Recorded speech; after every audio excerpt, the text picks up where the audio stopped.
Hi guys, Penny Rose Journals, how you doing? Well, I have a box. I am challenging myself to make a journal to fit in this box.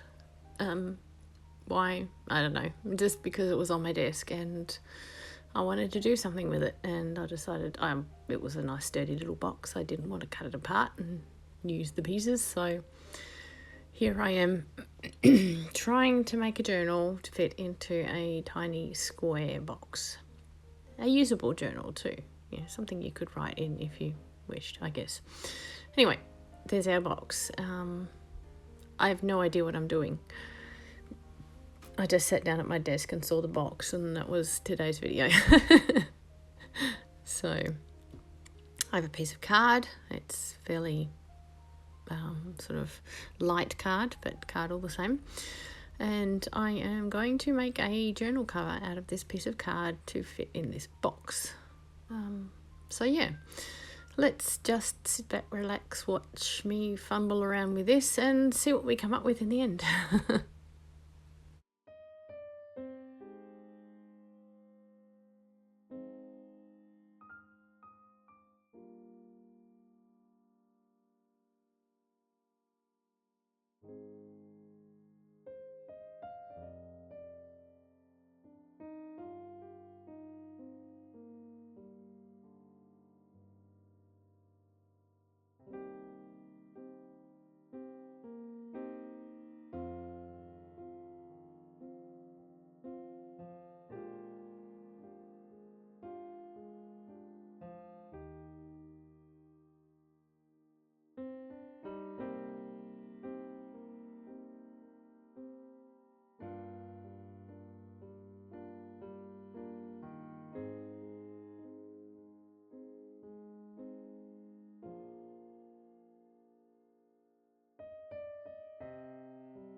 Now, because this little box is square, the sides and the spine can be basically the same length.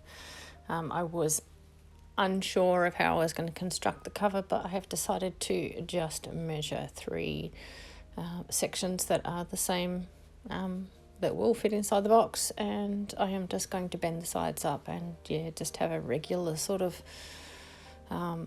book construction, two sides and a spine. I was considering just doing a front and back cover, and who knows? I don't even know what I was considering, but I decided this is very thin card.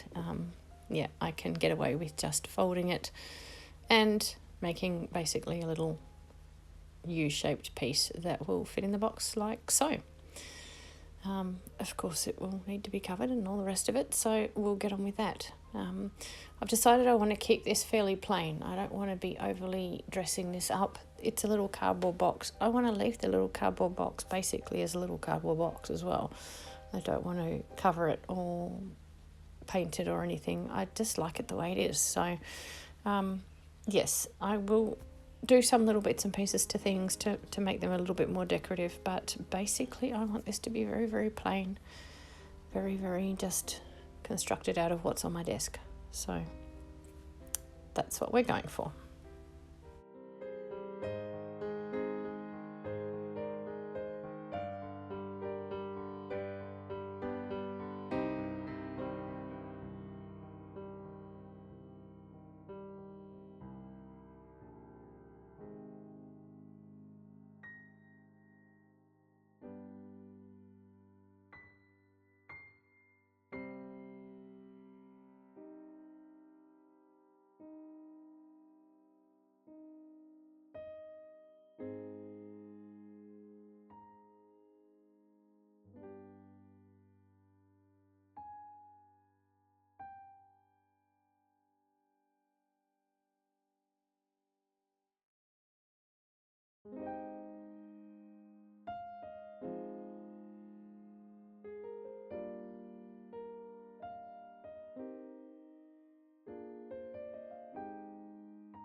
This little strip of fabric is going to double as a closure for the little journal, because it's going to, want to spring open all the time, and also a handle to get it in and out of the box. It just makes it easier. You don't have to be able to trying to get your fingers in the box. You can just grab the little ribbon and pick up the journal. So it serves double purpose, and looks kind of cool too.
This is just a little piece of a rust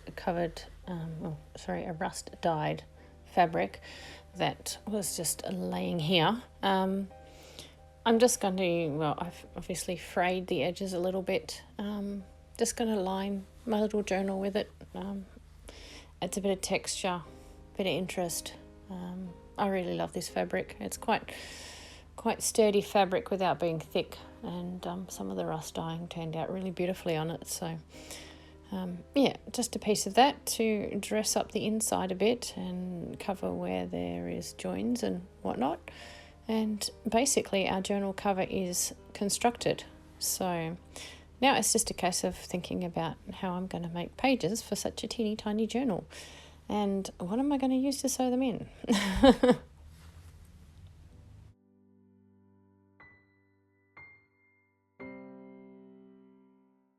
Right, these are some papers that I have just stuck together. They were sitting on my desk. They were offcuts from another project, and I thought if I'm going to use them as pages, they're going to need to be, obviously pieced together. So I stuck them together, and they've been sitting on my desk for a little while, and I thought, well, I'm going to use them in this project.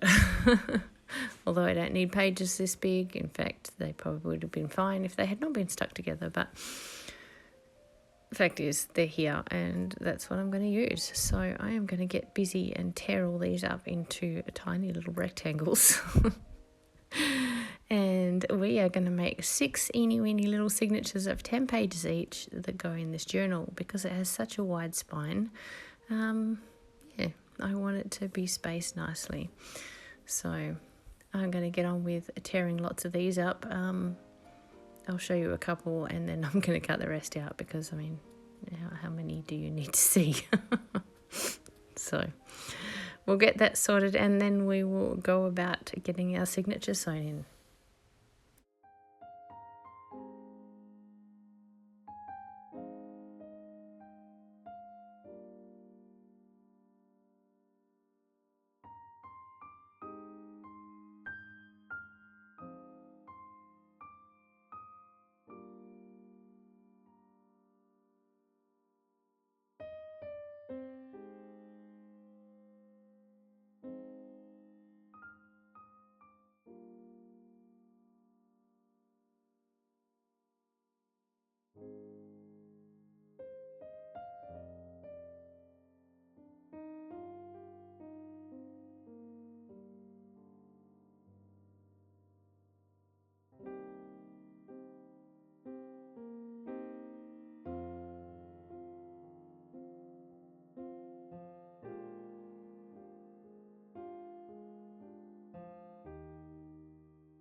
Okay, well, here's our little signatures all put together, and this is how they're going to fit into our little cover. Now, I normally sew my signatures in with something like embroidery thread or crochet thread. That's going to be a bit much for this journal. It's so tiny that if I try and sew 6 little signatures in with that, it's just going to be too much for the back of the journal. So I'm just going to use cotton. I have a broken bobbin. Could not for the life of me think of that word for a second. I have a broken bobbin here that I can no longer go in my machine. It's full of thread, so I will be using that. I am just going to double it over so it's just a little thicker and sturdier than a regular thread. And I will be using a needle that is somewhat sharper than the ones I would normally use, mainly because it's thinner. All of my blunt tapestry needles are quite thick, and I don't want to shove quite such a thick needle through these tiny signatures. So I will be using this particular needle. Unfortunately, it is sharp on the end, which I don't really like. It's difficult to feel around like you would with a blunt needle. You can sort of slide a blunt needle to a certain extent and find a little hole or something, but if you've got a sharp needle, it tends to stick everywhere and you end up poking holes in things you don't want to poke holes in, but needs must. So I will be using this sharp little needle, or sharp large needle, to sew in these tiny signatures. So yeah, I'm going to measure up a piece of paper to use as a bit of a guide to pop the holes into the spine of my little book and also into my little signatures, and then we are going to do our best to get these sewn in. Again, I will show you possibly 1 or 2, and then I will sew in the rest myself, because 1, it's very repetitive, but 2, it was super fiddly. It's so tiny. So yeah, it took me a little while to get them in, but I got there eventually, and I think it looks quite good in the end. So I'll get on with making this little template, sew in a couple, and let you see for yourself.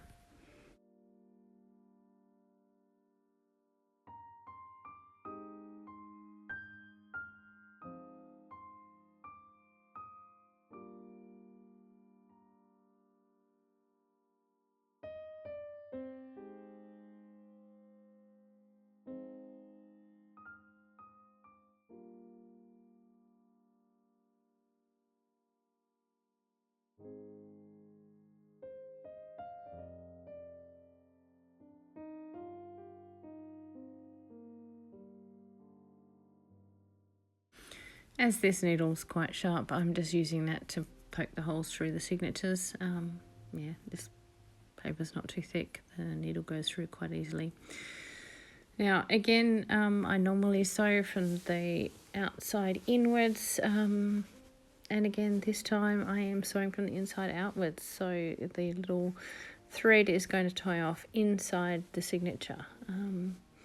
I'm just doing this because, well, there's not a lot of room on the outside of the signature, and I just don't want to make any more mess than I need to. So I will cut off the threads quite short once I've tied them off inside the signatures, and keep things a bit neater and tidier than normal.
Right, well, there she is with all her little signatures in, and yeah, her little closure tied shut. You can see how easily she slips in and out of her little box there, and how handy that little closure is to help lift her out. Yeah, just so that, you don't have to stick your fingers in there. So, yeah, that's it. It's done. Now, just for a little tiny bit of decorating. Like I say, I don't want to change things much, but we will pop a few bits and pieces on the front of our little journal just so that she's got a front cover. And we might just decorate the box just a tiny bit just so that, it just looks like something other than a cardboard box that's just lying around the room. Don't want somebody to pick it up and go, what a useless little cardboard box, and just toss it out now. No, because now it has a cute little journal in it. So we have to make it at least, obvious that something's going on there. So anyway, I'll get on with all that, and very shortly we'll have a finished tiny journal in a tiny, tiny box.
Okay, I've just tucked the front of that fabric into the box, and what I've done on the top there is just make a little pull tab so that yeah, when you want to open the box you can just pull on the piece of cloth like so.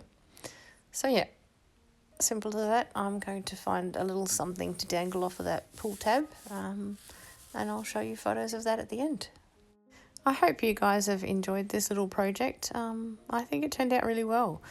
If you are curious, it took about 2 hours from beginning to end, even having no idea of what I was doing. So yeah, not too long and a really cute result. So anyway, thanks for spending time with me today, guys. I appreciate it as always, and well, I'll see you again tomorrow.